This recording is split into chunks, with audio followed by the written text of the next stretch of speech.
One of Hong Kong's most prestigious universities has become the latest battlefield in the violence that's been plaguing Hong Kong for nearly 5 months.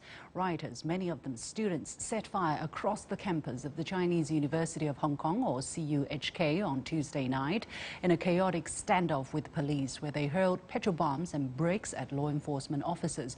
For fear of being targeted, some mainland students have been evacuated to the mainland. Meanwhile, several universities have cancelled the rest of the term for the safety of students and colleagues. Why has violence taken hold of university campuses in the region? What factors have enabled such violence, and has the situation already spiraled out of control?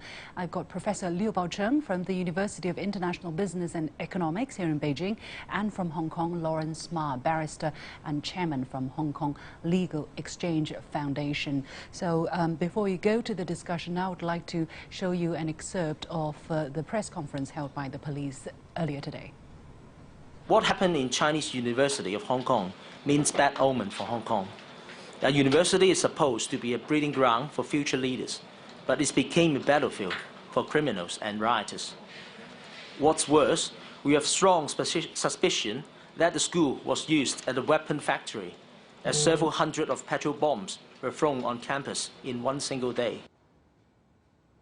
So that was a spokesperson of the Hong Kong police speaking at a regular presser earlier today. So warm welcome to my two guests there. And indeed, you know, day in, day out, we've been talking about this topic. Sometimes you become a little bit indifferent to the degree of how things have developed, how severe the situation is. And at the end of the day, if you think about it, university campuses become a battleground where hundreds of petrol bombs are thrown and potentially hurting people, killing people. Professor Liu, exactly how did we get here? I mean, what has propelled the situation to this appalling degree? Well, the protest is largely participated by students, and it is understandable that they are sensitive, and some, in many cases, they can really be innocent, or they can easily turn to be even victims of certain conspiracy. So it is understandable for them, their, say, aggressive action. But in the meantime, you know, to take the campus as a shelter for aggressive behavior or even crime is totally wrong, because you know, people have sympathy and people have extra protection over campus sovereignty in terms of academics, in terms of freedom of speech and opinion, but not really using campus as a place to cook up the weapons or to crime and to fund shelter and hide from crime. So this is totally wrong, and this is the situation over there is gone too far. Mr. Ma in Hong Kong, what has enabled university campuses to be turned into such weapons factory where hundreds of petrol bombs were being produced and being used, and the students, as Professor Liu said here, were able to find some kind of shelter every time after they went out, vandalized, you know, committed violence against citizens or you know, against machines or public facilities in the city. They are able to go back to the school almost finding some kind of consolation, and before they go out again to repeat the same thing before things really deteriorate. Mr. Ma. Yes, people have a delusion that university grounds are private premises. Because it was only if you go into university, they have to some of them they have to check your ID and then to grant admission sometimes. So there was a doubt as to whether the university ground is a private premises. Now, under the Public Order Ordinance, Section 33, if someone who is in possession of offensive weapon in a public place, then that person can be arrested in a public place. Now, university ground is, the question is whether university ground is a public place. Now, public place is actually defined in that section to mean the common area of any private premises. the common area of any private premises is a public place. For example, university grounds, if they are not the lecture theaters themselves, but roads, places that public can access, driveways, they are all public places within a private premises.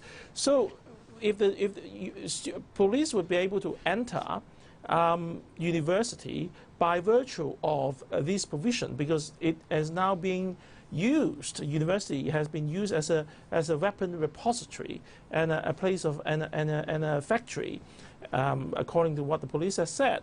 So police can actually go into university grounds and effect arrest, and this is the source of the power.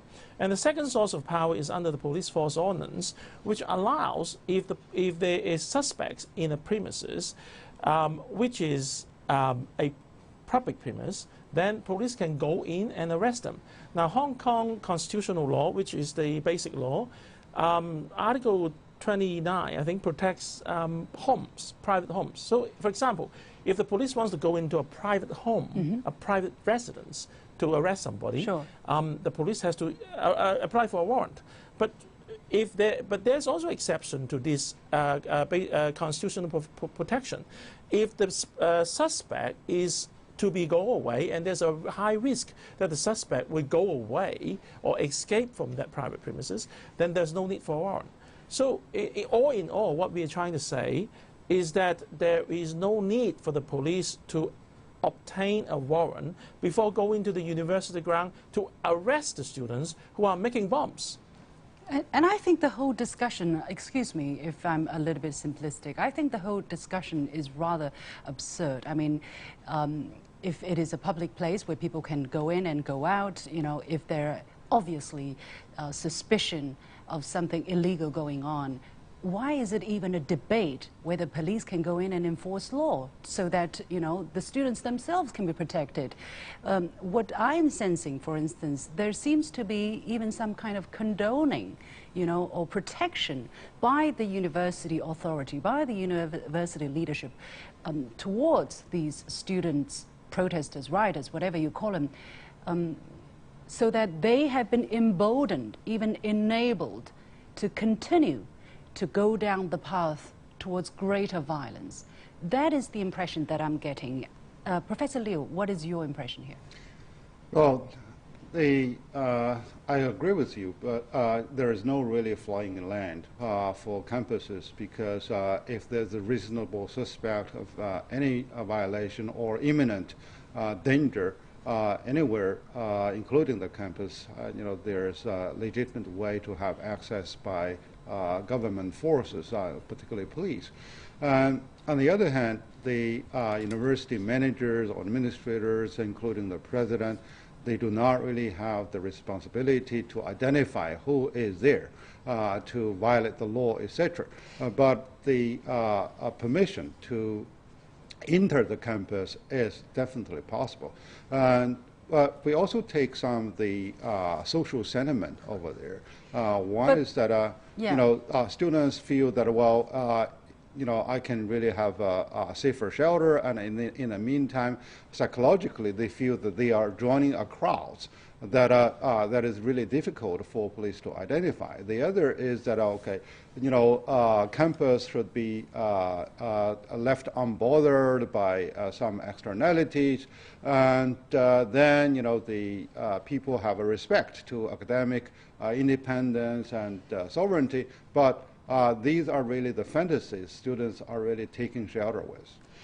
I have a problem because it is not just, the situation didn't just erupt overnight. There has been several incidences where the authority, the impartiality, or even, you know, the moral standard, let's say, of the leader of some university have been put in question. For instance, on October the 18th, the president of the Chinese University of Hong Kong, Rocky S. Tuen, issued an open letter pointing out that the university contacted more than 30 arrested students one by one. Most of them said they had been treated unreasonably, and he asked the police to clarify the details and said he would help the arrested students. That letter actually angered a lot of people, because by saying that the students could have possibly been treated unreasonably by basically protecting these students who obviously violated the law, he actually encouraged more students to follow that path of committing violence, and he did not condemn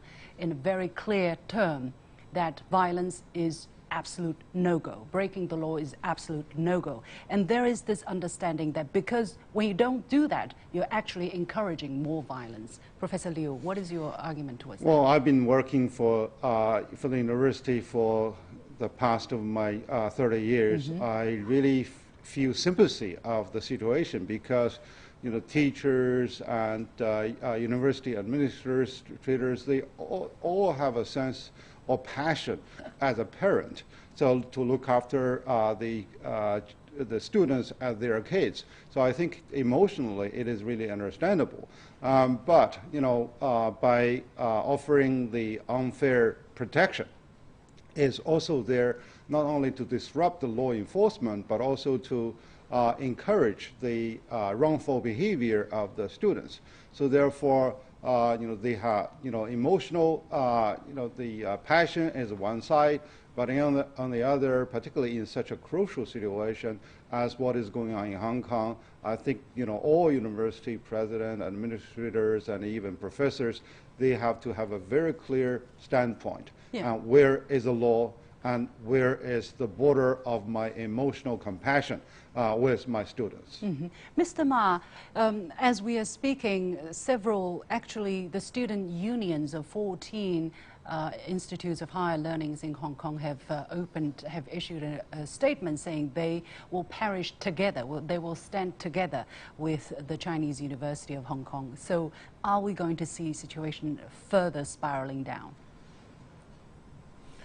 Well, I think they have decided to apply for an injunction early, I think this afternoon, in the High Court of Hong Kong for an injunction restraining the police from entering university grounds.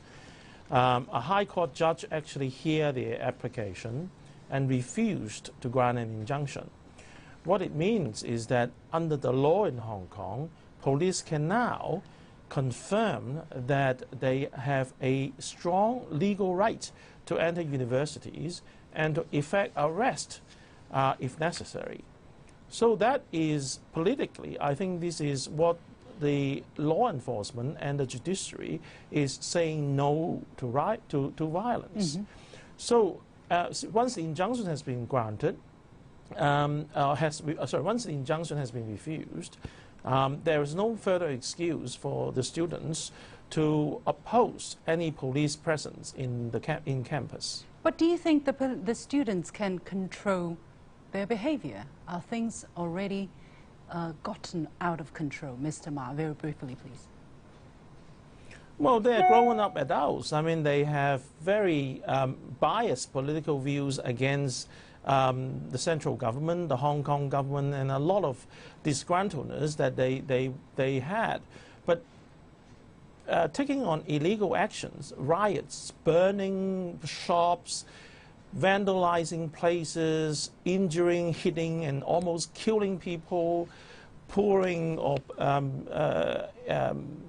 explosive substance onto people.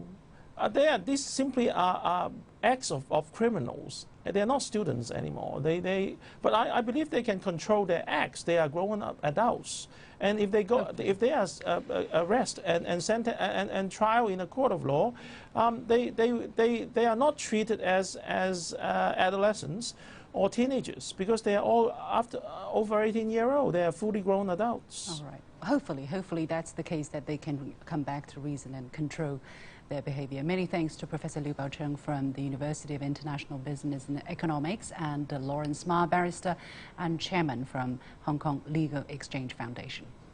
You have been watching The Point with me, Liu Xin. We'll take a short break, and when we return, friends or foes? How are Chinese companies viewed in the U.S., and what opportunities could be lost if Chinese companies are cast as a threat? I'll look at two recent op-ed pieces to find out.